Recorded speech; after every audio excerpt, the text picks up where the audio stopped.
Good evening, Bande Matram. Welcome all of you. The topic we are going to handle right now on religion belongs to higher mind of humanity. So that is the topic of discussion for this evening. Religion belongs to higher mind of humanity. The message by the mother. So we will have a brief discussion on religion. We have known religion so many ways. It is a base, dharma, it is a base or adhar. But the thing is that we have taken in various modes, various means, various ways. We are defining in a very interesting way. So religion we have taken that is a very in a very narrow and confined way, very much narrow, very much limited manner we are taking it and we are handling. That is the big major problem with us. So we are confined into sects we are Buddhists, we belong to Jain sect, and here we are Hindus. They are Muslims, and somebody claim the highest one is Christians. So like this we have fragmented the entire truth. So whatever we see, that is the fragmentation of the entire truth. That's what we see. But actually we'll see religion how it has been defined by Sri Aurobindo. Each religion has saved a number of souls, but could not spiritualize the mankind. That is the problem. Saved a number of souls, that is there, it is a positive point. But thing is that it could not, spiritualize the mankind. That is the problem. Because religion belongs to the higher mind of humanity. That is the topic of discussion, mother course. So it is the effort of man's higher mind to approach, effort of the human higher mind, man's higher mind. When we differentiate, we classify the mind from lower to higher. Lower is the surface mind, then we come to the spiritual mind, and with the spiritual mind the beginning is only, it begins everything from higher mind, higher mind, intuitive, then over mind, then comes the super mind. Over mind is the passage for the super mind, and this super mind with this distortion and perversion, it reaches the basic lowest level, that is surface mind. So actually, it is the effort of man's higher mind to approach, as far as lies in the power, something beyond it, something beyond mind. That's what mind will become super mind. And the thing is that one thing you have to overcome, you have to cross over, you must go beyond. That is what something beyond it, something to which humanity goes, gives the name of God or spirit or truth or fate or knowledge or the infinity. So something to go, this is mother, finally it belongs, it is the effort of the man's higher mind to approach as far as it lies in its power, something beyond it, something beyond the mind, where it is something to which humanity, gives the name in different names. Humanity actually, it claims like God, spirit, truth, faith, knowledge, and sometimes we know also infinity, and some kind of the absolute. Very interesting. We'll know that is beyond the imagination, beyond actually the mind. So, who is the human mind can't reach and it tries to reach? These are the things, these are the concepts, these are the very bright terms what has been used. Yet the human mind is unable to reach there. Is trying to reach but unable to reach there. Tries to reach. Religion may be, mother course, divine in its ultimate origin. Religion may be at the origin, ultimate origin, in its origin, new religion is divine. In its actual nature, it is not divine but the human. Very interesting, very confined, very limited difference we can find here. Another course. Religion may be divine. Religion may be divine in its origin, ultimate origin. when it started, when it began, जब शुरू हुआ था तो divine था, तो फिर भी जब अंदर जो ऊपर से आया तो क्या हुआ? In its actual nature it is not divine but human.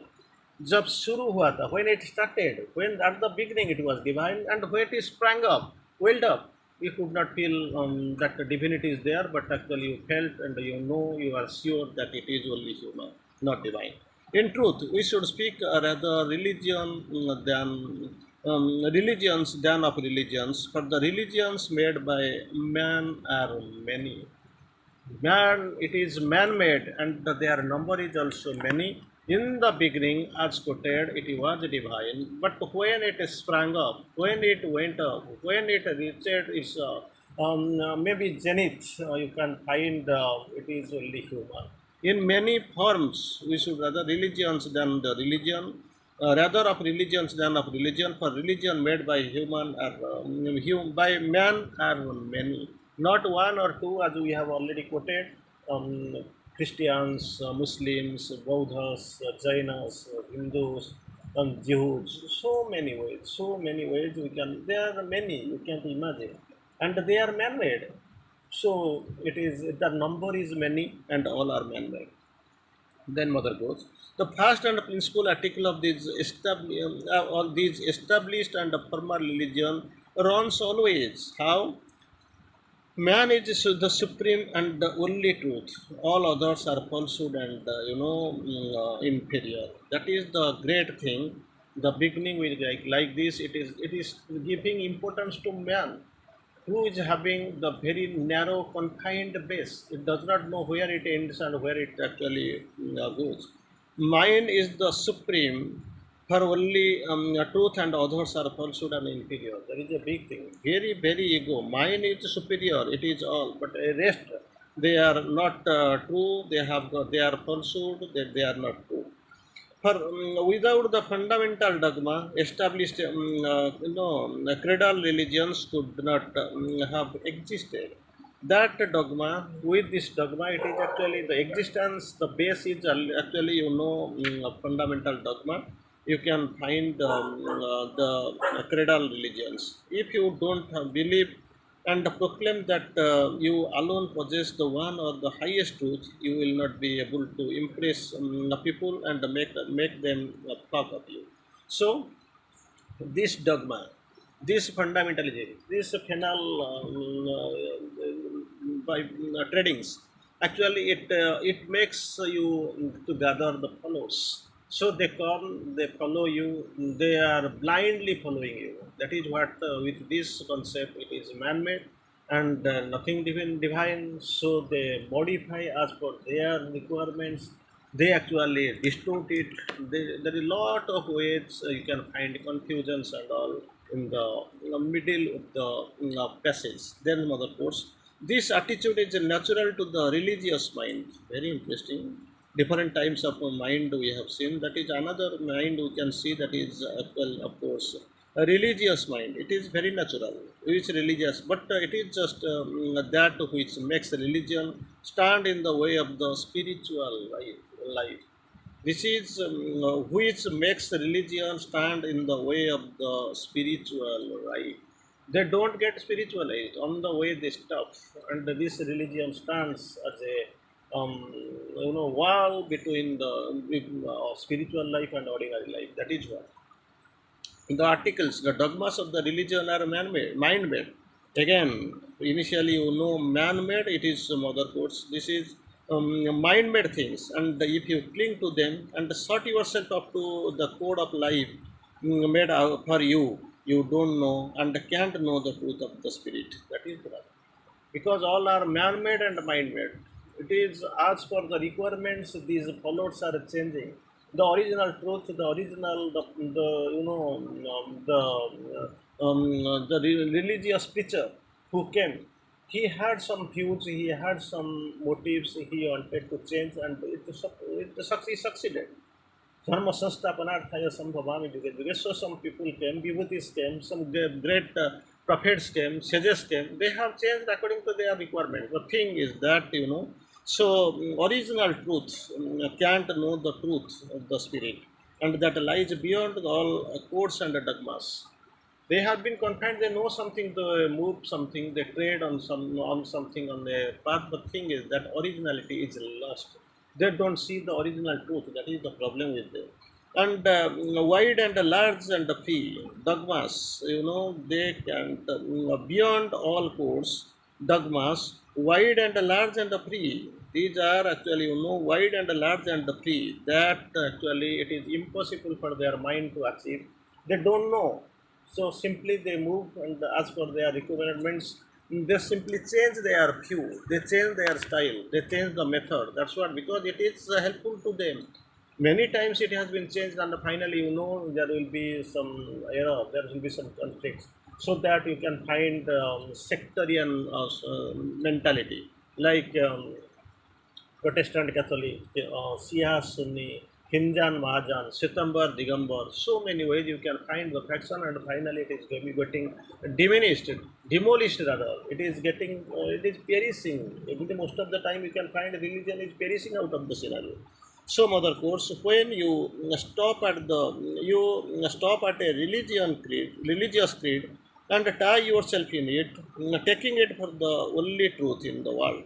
The when mother quotes number of things. So when you stop at religious creed, stop, you are make a stop, tie yourself in it second time. Thing and the thing, third, again you quote again, or you take it for the only truth in the world. There is no other truth. That is third. You stop and advance and widening of your inner soul. That is what you, then you are advance and widening of your inner self. But actually, if you look at the religion from another angle, that is what you get some results, because you widen yourself, you try to hasten yourself, you try to find something that is very much internal, actually something you move towards a one or two step ahead. But thing is a problem that, but if you look at the religion from another angle, it has got its another angle. So when you look at this and take the view from another angle, it need not always be an obstacle to all men. It need not be an obstacle to all men, because it is only a base. Like dharma, religion, you can imagine it is dharma. So the this dharma of the light, sun is to give light and heat. Dharma of the cloud, it is to give you water. So dharma of the sea or ocean, it is actually, it is a base, it contains a lot of water. It is a adhar, it is a big base. So dharma of the wind, it actually it touches and soothes, actually it smoothens, it actually cools your body. That is what dharma of the water, you, it quenches your thirst. That is what the dharma. So, but actually, instead of taking the dharma in that way, you dogmatic creed and the sect, so you get confined, you narrow. There the tussle starts. Initially, from the first view, from the initial view, from the initial thing, you just get diverted. You go, you deviate the path. That is what is happening really. So you regard it as one of the higher activities of the humanity, and you can see in it the aspiration of man without ignoring the imperfection of man, of all man-made things. So that is the imperfection of all man-made things can be seen if you widen your view. If you will be neutral in very much neutral in observing the things, then you can find the imperfection of the all man-made things, and it may well be a kind of help for you to approach the spiritual life. There itself, you find everything is fine. We are going, वो भी बहुत कुछ काम करता है, लेकिन actually क्या है, वो कॉन्फाइंड है, वो बहुत मतलब नैरो है, इसको ओवरकम करना है. Then what you find, then naturally you are going one step forward, and towards what, towards the spiritual life. That is what is happening, taking it up in a series of easiest spirit, earnest spirit. You can try to find out which truth is there, what aspiration lies hidden in it, what divine as in inspiration has undergone transformation and deformation here by the human mind and human organization. There itself, you try to go get spiritualized, and when you get spiritualized, you may move one step or two step forward. Then what you really see, then you find something higher truth, that you what aspiration is lies you hidden in the divine inspiration, that is undergone transformation and deformation here by the human mind. Transformation and deformation both up and down in the human organization, and with an accurate mental stand, you can get religion even at it, it throws some light on your way. There itself, when you get the neutral, you find something that aspiration. You know what is the pros and cons, ups and downs, and where lies the strength and where is lies the weakness. Then, of course, you can find some light on the way and lead some support to your spiritual endeavor. That light that will be helpful. Already I have quoted that that will be very much helpful in your endeavor, that you are going to be spiritualized instead of getting confined to the this religious dogmas. You get some way. And here Sri Aurobindo is also having some bright view. Many times we have observed, if a religion is not universal, that can't be eternal. That has to be universal, but thing is that very much limited. You have known some greater spreading of the Christianism, your Muslim cult, Islam, but thing is that it has spreading throughout a long way. It has gone and it has covered, but thing is that it is not universal. If it is not universal, then it can't be eternal. Religion can best at best modify only the surface of nature. At best can modify the surface of nature. Penetration into the higher and the deeper the things, it is impossible. It is only can modify the surface. Popular religion most of the time we find is a sort of ignorant yoga of motivation. So already we have put all religious has really each religion has helped mankind, saved a number of souls, no doubt of it. But the thing is that not yet been able to spiritualize mankind. That is what the problem with the standing up or up to date till date religion what we observe right now. So we can find in the to conclude in a couple of lines. It is man-made, it is mind-made. It has got its help, of course. It has saved a number of souls. It has modified. It has actually magnificently changed the view of mankind. That is truth. But thing is that it could not be able to spiritualize mankind. It is only between the ordinary mind and the spiritual mind. It is a connecting link. So you have to cross over. You have to find the truth. You have to rush in. You have to go in depth, and that the pros and cons you must know, so that you will be able to move forward to have the glimpse of the spiritualism through the inner light. Vande Mataram.